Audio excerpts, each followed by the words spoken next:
बैठे बैठे अचानक क्यों सो जाते हैं आपके हाथ पैर? हल्के में ना ले, भारी पड़ सकते हैं ये संकेत। आइए दोस्तों इस विषय पर चर्चा करते हैं। एक्सपर्ट्स बताते हैं कि हाथ या पैर का सुन्न पड़ जाना अगर लगातार होने लगे, कई बार घर या दफ्तर में या फिर किसी और जगह आप एक ही पोजीशन में बैठे रहते हैं और जब अचानक उठते हैं तो आपका कोई पैर झनझनाने लगता है, या फिर ऐसा होने के बाद हाथ या पैर में उठी झंझनाहट जल्दी खत्म ना हो, तो इन संकेतों को हल्के में नहीं लेना चाहिए। आप ज़मीन पर पैर रखते हैं लेकिन आपको एहसास नहीं होता कि आप अपने पैरों पर खड़े हैं।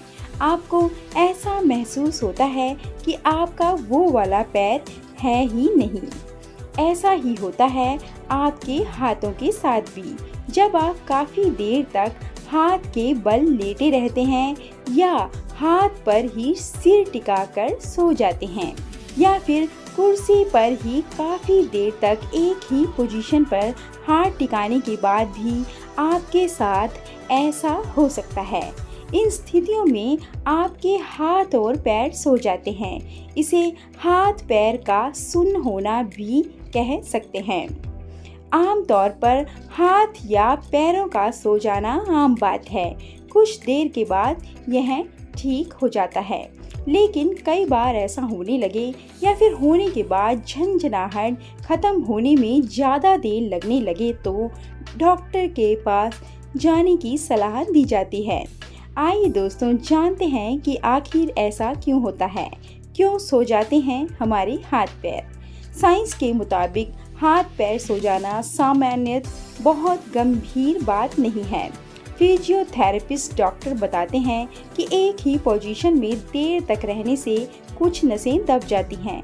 ऐसे में हाथ पैरों को पर्याप्त मात्रा में ऑक्सीजन नहीं मिल पाती। ऑक्सीजन की कमी महसूस होने पर शरीर के अंग बचाव की मुद्रा में आ जाते हैं और बहुत ज़रूरी काम ही करते हैं। इस स्थिति का पता हमारे दिमाग को भी चल जाता है और हमारा मस्तिष्क ऑक्सीजन के लिए छटपटाते हाथ या पैरों की मदद करता है।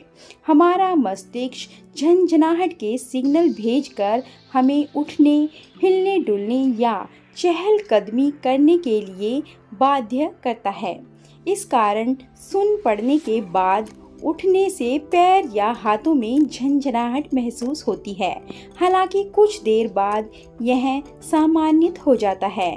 इन संकेतों को हल्के में ना लें। डॉक्टर बताते हैं कि हाथ या पैर का सुन्न पड़ जाना अगर लगातार होने लगे, एक दिन में कई बार ऐसा होने लगे या फिर ऐसा होने के बाद हाथ या पैर में उठी झंझनाहट जल्दी खत्म ना हो, तो इन संकेतों को हल्के में नहीं लेना चाहिए।